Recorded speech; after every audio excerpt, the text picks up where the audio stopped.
After I lost my husband soon after our wedding, I raised Rick by myself. One day, Rick introduced me to his fiancée, Molly. In front of Rick, she acts sweet, but when we're alone, she looks down on me and does whatever she wants. Despite my worries about letting Rick marry her, we reached the day where both families would meet. When we met Molly and her parents in a private room at the restaurant, for some reason, they smirked at me. Even after waiting a while, my appetizers still hadn't arrived. Molly's mother said to me, "You don't get one." "What?" "Poor people can't appreciate the taste of a nice steak." Exactly. If we let someone with just a high school diploma eat here, it'll ruin the place's reputation. Molly and her parents grinned with a crude smile. Now, let's eat, Rick. Time to feast with your new family. Rick sighed and said, "Mom, let's go home." "Yay." Seeing Rick's sad expression, I clenched my fists on my lap. I would never forgive them. If they thought I'd stay quiet forever, they were gravely mistaken. I'm Susan, a 50-year-old housewife. I'd been raising my son Rick by myself. After my husband suddenly passed away from illness in the 4th year of our marriage. My parents are still alive, but they live in a rural area and are currently living with my younger brother's family, so I can easily rely on them. After graduating high school, I worked a series of part-time jobs. At the time, my parents were worried about me, so I've avoided depending on them ever since. My husband's parents live nearby, but they're elderly, so it's tough to lean on them. I paid off the mortgage with my husband's life insurance, but I also needed to save for Rick's education and my retirement. To support our 2-person household, I threw myself into my work. Seeing me work so hard, Rick grew up to be an honest and kind kid. He eventually got a job and brought his fiancée home. But my joy over this sweet girl was short-lived. His fiancée and her parents were quite the characters. She's beautiful, capable, and a wonderful person, kind and reliable too. We work on the same team at the office, and she's helped me a lot. I want to introduce my fiancée to you," Rick said, blushing at my question. "What kind of person is she?" With such high praise, my expectations soared. When we finally met, she turned out to be the sweet, demure girl Rick would like. Pleased to meet you. I'm Molly Kennedy. She said gracefully, bowing her head. Her pink floral dress suited her translucent voice and fair skin. She brought a fruit cake from an upscale pastry shop as a gift. "Oh, I also made one. Looks like we picked the same thing." When I offered Molly some banana cake and tea on the living room sofa, she raised an eyebrow slightly. "It's fine. I love it," Rick said with a smile, urging Molly next to him. "Mom makes great cake." Susan, are you good at cooking? "I only do baked cakes," I corrected her with a laugh. "It's refreshing to bake between work. It's fun." Molly squinted.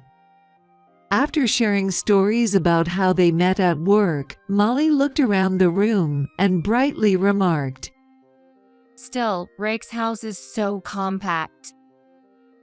"It's small, right? And the yard isn't big either." Rick said with a carefree laugh. "Mom, Molly's family home is a 6-bedroom mansion with a 700 square meters lot and parking for 5 cars. The yard is like a park, spacious and beautiful. Wow, that's impressive. I responded with an exclamation.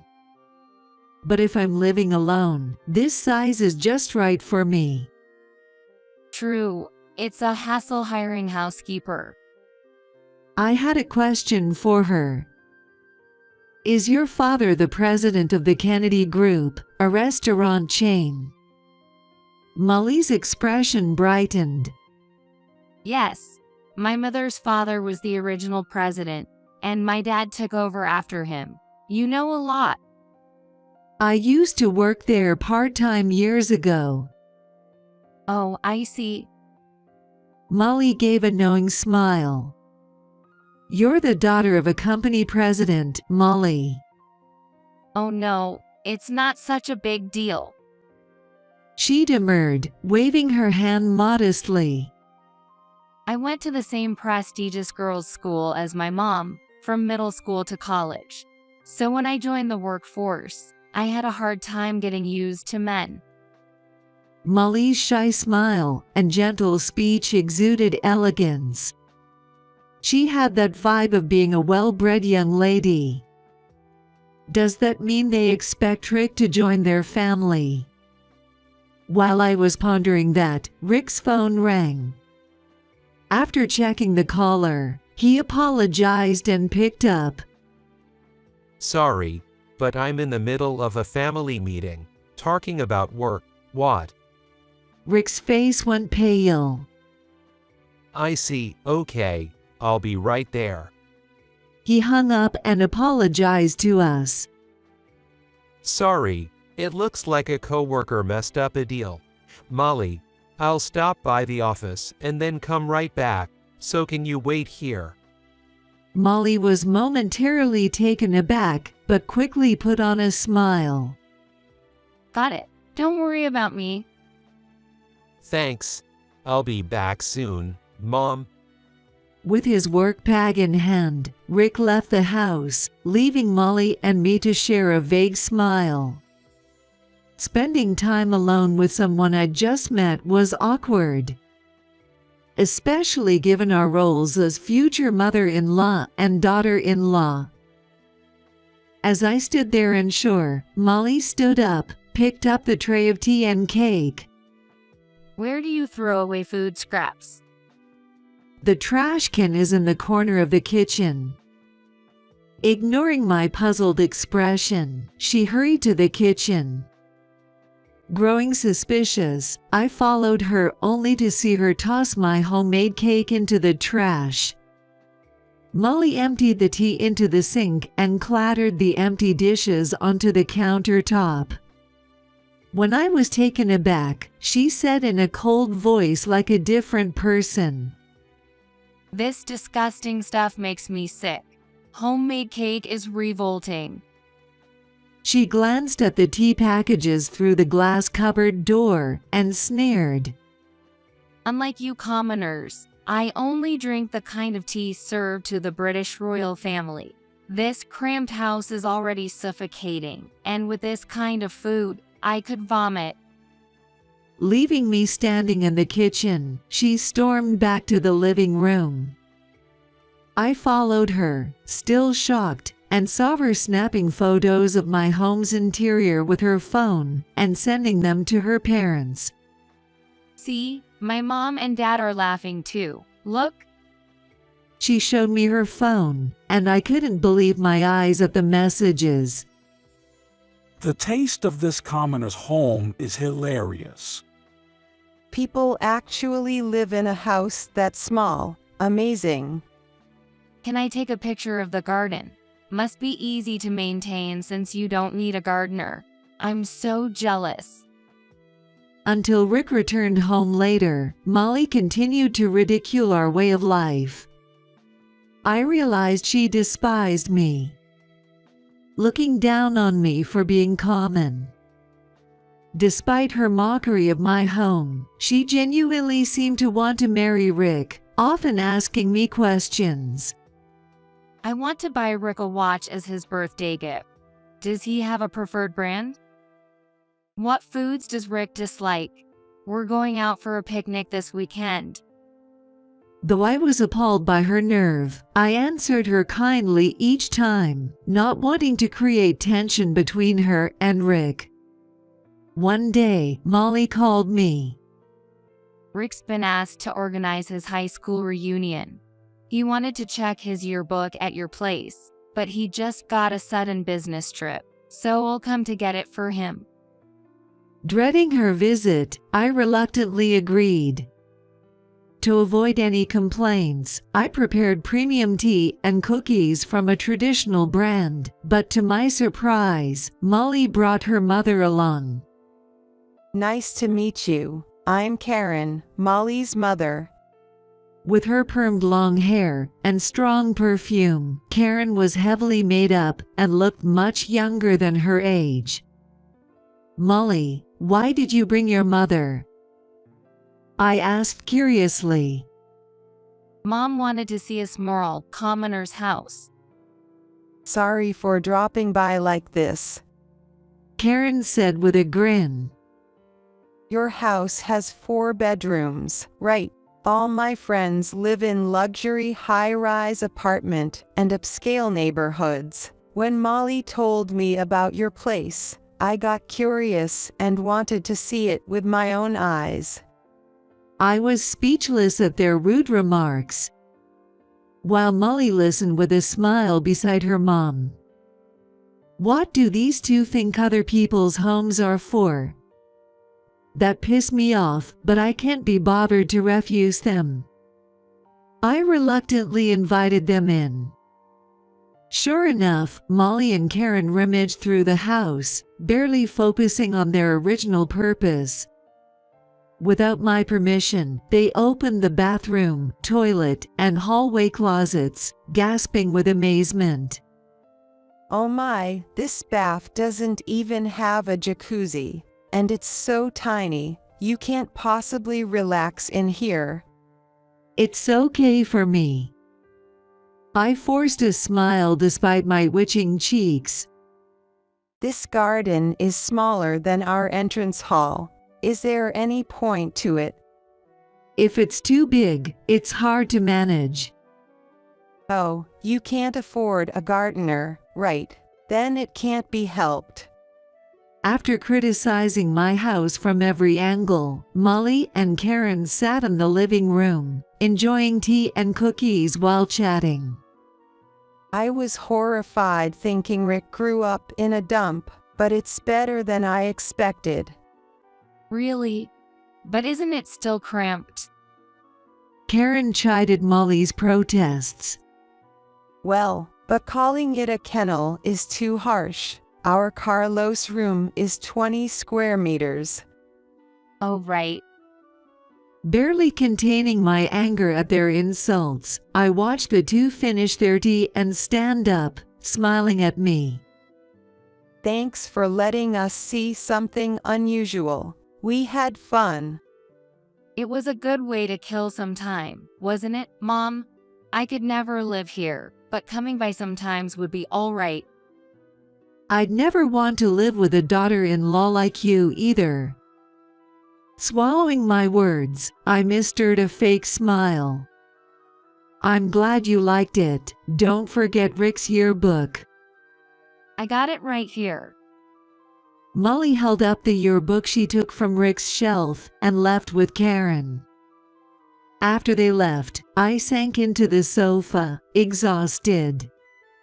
The fatigue washed over me all at once. Rick's simple nature probably meant he was completely fooled by Molly's sweet act. Is he really going to be all right marrying her?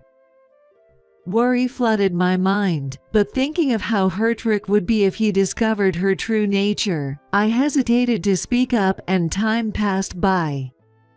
One day, Rick contacted me. We want to have the families meet at the end of the month. Does that work for you, Mom? I'm free on weekends, so whenever is fine. Feeling curious, I asked. You've already met Molly's mother, right? Yeah, she's bright and pleasant. I see. It seemed they were both putting on an act around Rick. After hanging up, Rick sent the date and name of the upscale restaurant, along with a photo. I booked a salon appointment and decided to wear a new suit. But as the day approached, my anxiety grew. Is it really okay to let my precious son marry someone like her? Her mother belittled me too. And her father is likely similar. To ease my concerns, I devised a plan. On the day of the family meeting, Rick and I arrived at the restaurant. Molly was waiting at the entrance with her parents. At first glance, Molly seemed like a refined young lady. Karen, with her perfect makeup, also radiated an air of elegance. Her father I was meeting for the first time, Michael, was a tall man with handsome features.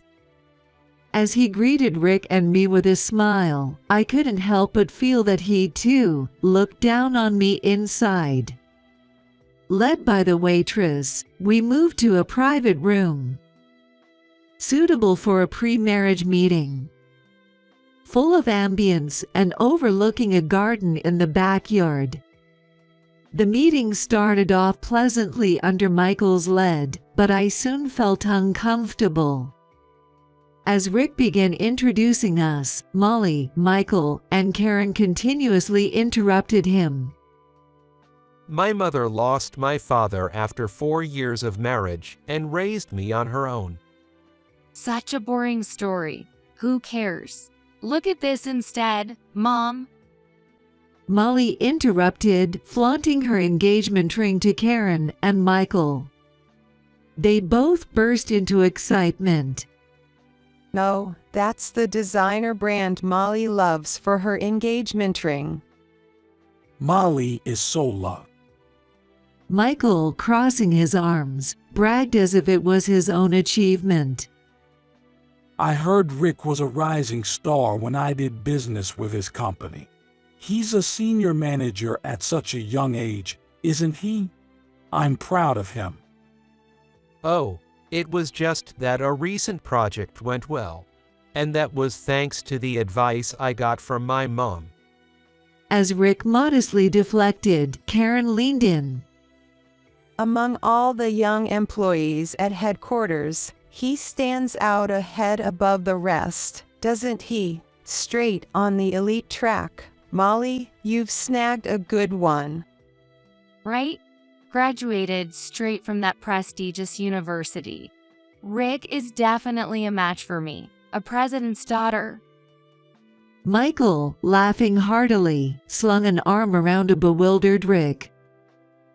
I could leave my legacy to a man like you. How about becoming my family?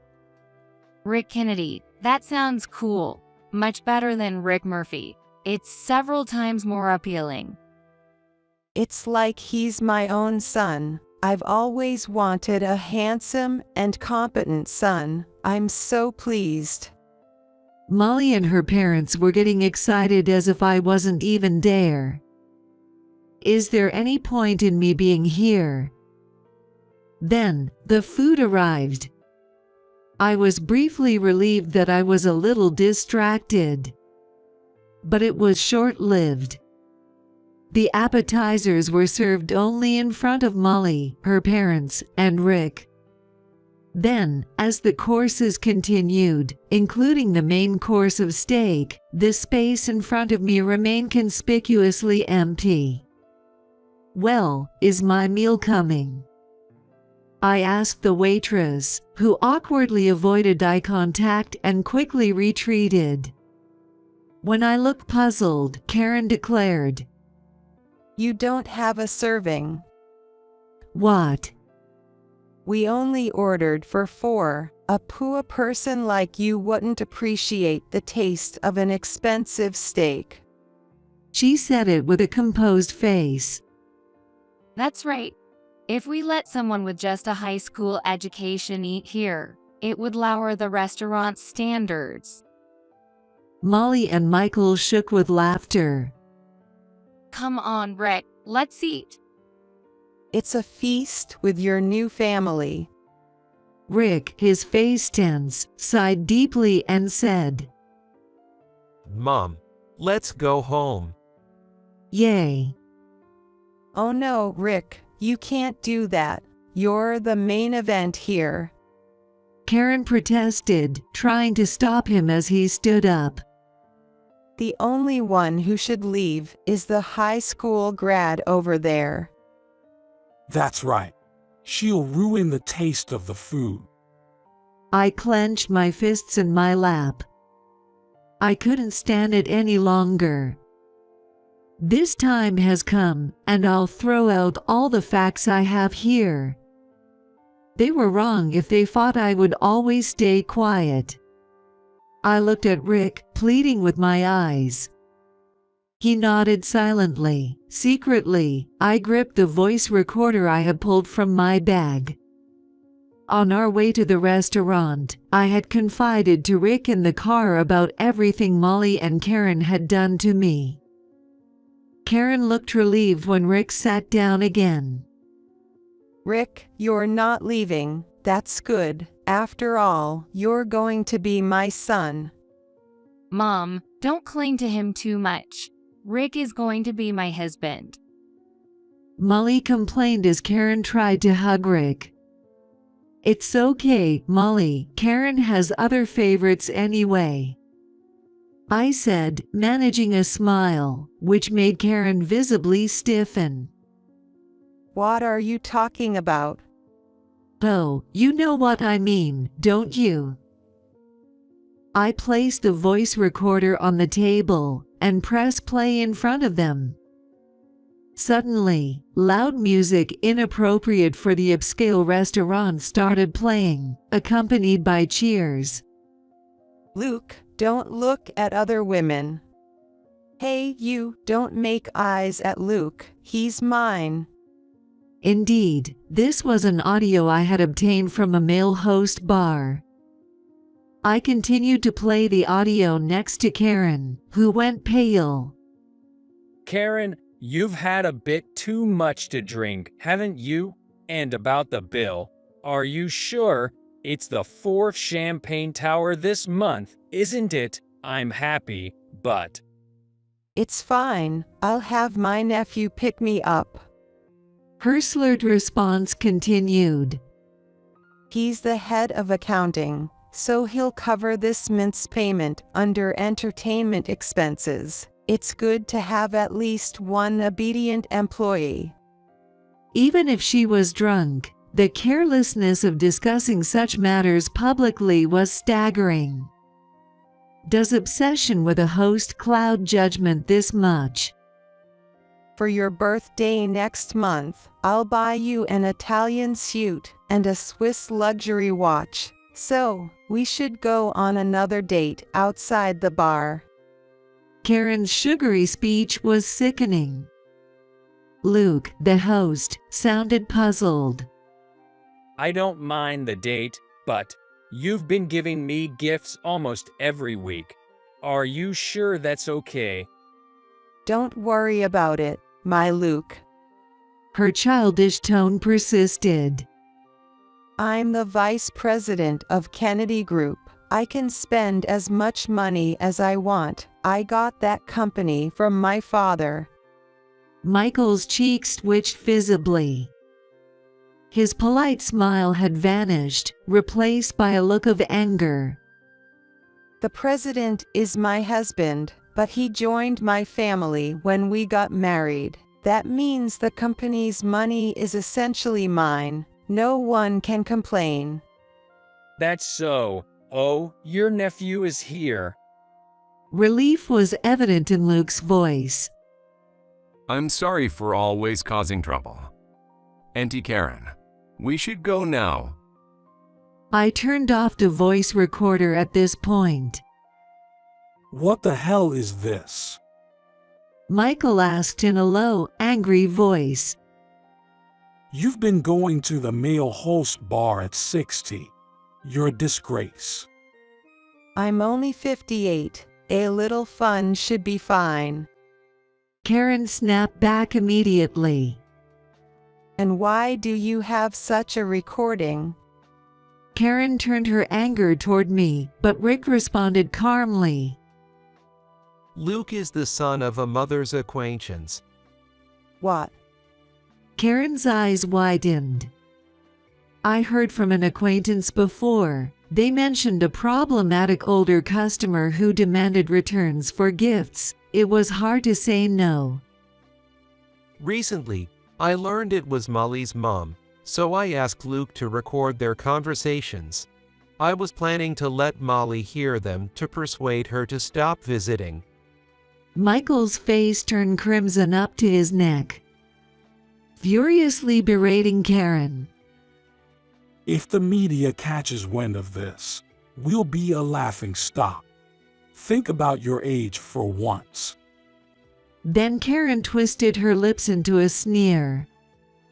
You think I don't know? You do as you please, too. What? Michael's cheeks contorted in anger. Don't act dumb. You're buying an apartment for a hostess and covering her living expenses, right? Karen pulled out her phone, and not just Michael and Molly, but Rick and I also peered in. Your husband wants to divorce you and remarry me. What should I do? The screen displayed a provocative message along with a photo of a man and woman lying together in bed. When I had it checked, you're pretending to work but spending half the week at that apartment, right? And lying about playing golf on weekends to go on trips with this woman. Don't joke around. She hurled her phone into a corner of the room, shouting, What a cocky bar girl. If you have money to play around with, you should give me more. Who do you think got you to where you are now? You're always so noisy. Michael bellowed back. You keep mocking me for being a son-in-law. It's not thanks to you. It's your father who's the significant figure. Just because you were born into money doesn't mean you can strut around. It's disgraceful. The noise was likely audible outside the room. A waitress peered in through a slightly open door, quickly withdrew, perhaps deciding it was better not to escalate the disturbance. The 4 premium steaks on the table cooled down. Sorry, Rick. Molly said, shoulders slumped as her parents argued. My parents are like this, but my feelings for you are real. She gently took Rick's hand, looked up at him with moist eyes, and pleaded in a sweet voice. Please, marry me. Rick smiled wryly, looking troubled, and replied, Well, I'm sorry, but I refuse. Molly's eyes widened in disbelief. Why? Well, because you don't really love me, do you? Rick wore a self-deprecating smile. No, Rick.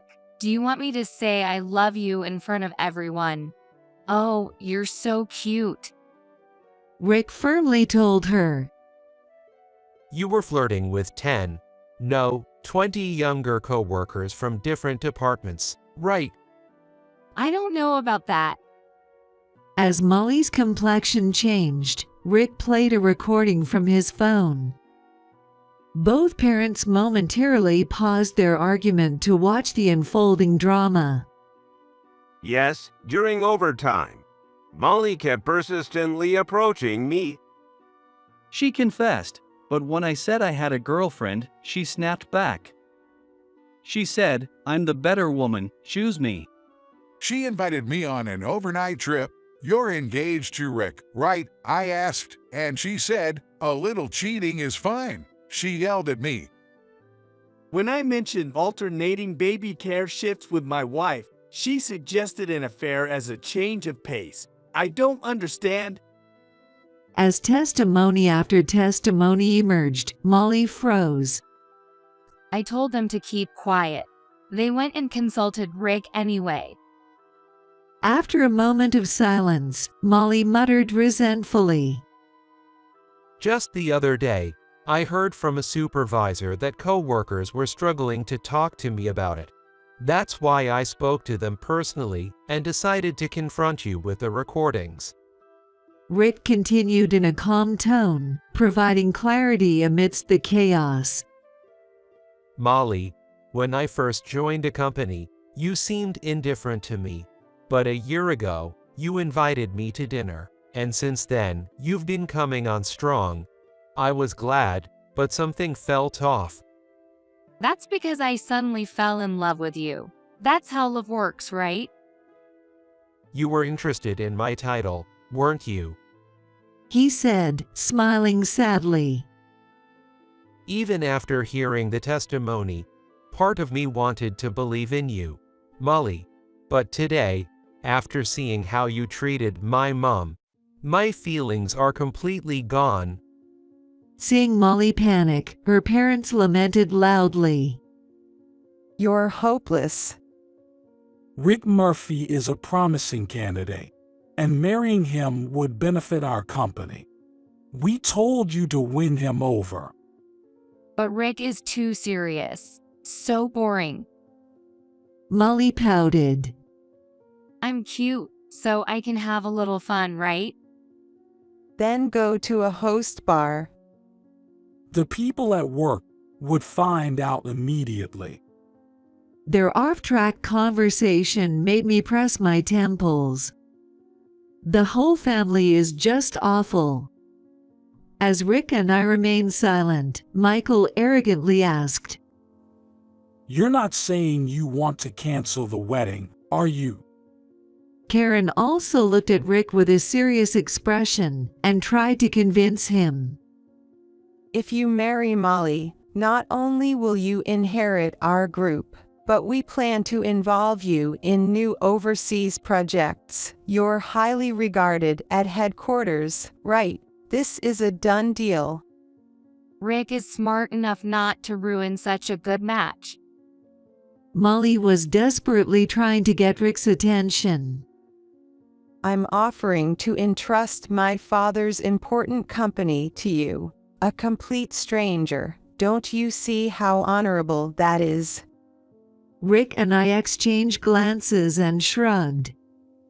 Your behavior so far doesn't show that you care about the company. What do you mean? Put your hand on your heart, or rather, this will make it clearer. I placed a voice recorder on the table and played the continuation of the conversation from the host bar that had been interrupted. Auntie Karen, let's stop coming here for a while. No, I don't want Luke to be taken by another woman. You can't. The director is getting suspicious. In a weak voice, the chief accountant spoke. If it's discovered that you're embezzling company funds, you'll be dismissed as vice president. I'll lose my job for letting it slide, too. Don't worry, all of our board members are idiots. They won't notice. Did you embezzle company funds? Michael glared at Karen with an intense expression. Even she was now pale. Molly looked at her mom in disbelief. Karen opened and closed her mouth several times before glaring at me, shouting angrily. This conversation was in the car on the way back, right? How did you get this? The chief accountant recorded it on his phone. When I revealed this, Karen blinked in shock. You knew my nephew. It wasn't the chief accountant but another executive I met through work. I clarified. A while back, he looked troubled, so I asked him what was wrong. He confided about the embezzlement issue he had learned from the chief accountant. Karen's eyes widened in shock. Did he reveal it himself? So his sudden resignation wasn't for health reasons. He couldn't bear the guilt any longer. Once the evidence is all lined up, you'll be ousted as vice president as well. I continued, watching as Karen gritted her teeth in frustration, while Michael and Molly looked on with sour expressions. Using company money for your escapades at the male host bar, you foolish woman. Mom, that's the worst. It will eventually be my company. Enough from both of you. Karen snapped back. If you had let me spend freely, I would have managed within my allowance. I'm not to blame here. It's your fault and the board's. Turning to glare at Molly, she accused. It's because Molly is so foolish that we even had to consider bringing in a son-in-law. If we left it up to her, she'd run the company into the ground in no time. That's awful, Mom. I see, I said, drawing their attention. Molly's involvement in the company wasn't to gain work experience but to snag a husband. And what's wrong with that? A low-educated poor person like you wouldn't understand our struggles. I replied with a smile. Well, I wouldn't know about that. Things will probably get a lot tougher for you, but do try your best. I imagine the company will collapse now that I've pulled out. Oh, how dare you act all high and mighty? Who do you think you are? Karen exploded in anger. Don't worry about us. We have renowned investors backing us. Rick then spoke to me softly. When you took over the company from the previous generation, my mom wondered if the second generation would be okay. She decided to watch over things. That's right. I thought we'd see how things went, but it didn't even last 10 years. Looking over at Molly and her parents, I stated firmly. Today's meeting was the last straw. I'm pulling out. What are you talking about? It's about my mom's work. You interrupted me during the family introduction, so I couldn't talk about it. The in-laws gasped, sharing a look of disbelief. Impossible. A high school grad, a poor person, couldn't possibly manage a career that requires intellect. Too bad for you. I didn't go to college, but I paved my own way with the efforts I made afterward. I said sharply. I saved up money from part-time jobs to study asset management. Now, I also create content about financial management and have published manuals. I operate under a channel name, so except for my subscribers, no one knows my face. As I showed them my mobile videos, Molly and her parents stared at my face as if seeing it for the first time. It can't be true. You've ridiculed me enough, but I've been living a far more decent life than any of you. As I smiled, the three of them shrank back, their faces filled with embarrassment. Let's go home, Rick. Wait. Molly called out, stopping us. Her parents quickly seized the opportunity to apologize. We truly regret our many inappropriate comments. Rick, please reconsider. Molly pleaded, clinging to Rick's arm with a desperate sweetness in her voice. I'll even break it off with the person I'm currently seeing on the side. Please. You're cheating on me. Rick half laughed, clearly unmoved by Molly's display of affection. Her parents joined in her plea. Please give us another chance to make things right. Let's have another meeting. I refuse. Rick stated coldly. I won't demand any compensation for this broken engagement, but let's not meet again. Please don't even speak to me at work. But Suddenly, Karen stood up, her face contorted with fury as she berated Rick. How dare you, the son of a poor man, refuse an engagement like it's beneath you? You should be grateful for the attention. Hey, stop. Michael tried to intervene, but Karen brushed him off, raising her voice even louder. Being married to my daughter would elevate you. You could have been the manager of our main store and contributed to our company. Please stop it. Mom, that's enough. A waitress approached amid the commotion, her expression grim. Please, could you keep it down? You're disturbing the other customers. How dare you speak to me like that? Who do you think you are to order me around? Karen shouted back at the waitress, who quickly retreated. As we tried to calm Karen, police officers arrived. You're under arrest for causing a disturbance. What? I haven't done anything. Other customers complained that it was too noisy. 2 policemen seized a violent Karen and took her out of the crowded store and to a police car. Michael and Molly went to the police station for questioning, while we left the restaurant, apologizing to the staff for the unpleasant scene. Karen was only reprimanded by the restaurant due to it being her first offense. However, the incident was widely reported online, exposing her embezzlement and extravagant spending at host bars. The resultant public backlash led to a significant drop in customers, forcing many of the company's restaurants to close. 6 months later, the company declared bankruptcy. Currently, Michael and his relatives are scrambling to secure funds for a potential recovery. Karen has lost trust among her family and faced a divorce from Michael. Although she received half of their assets, she had to use them to repay the embezzled funds, leaving her without any disposable income. Forbidden from visiting host bars and unable to maintain her lavish lifestyle, Karen has aged significantly.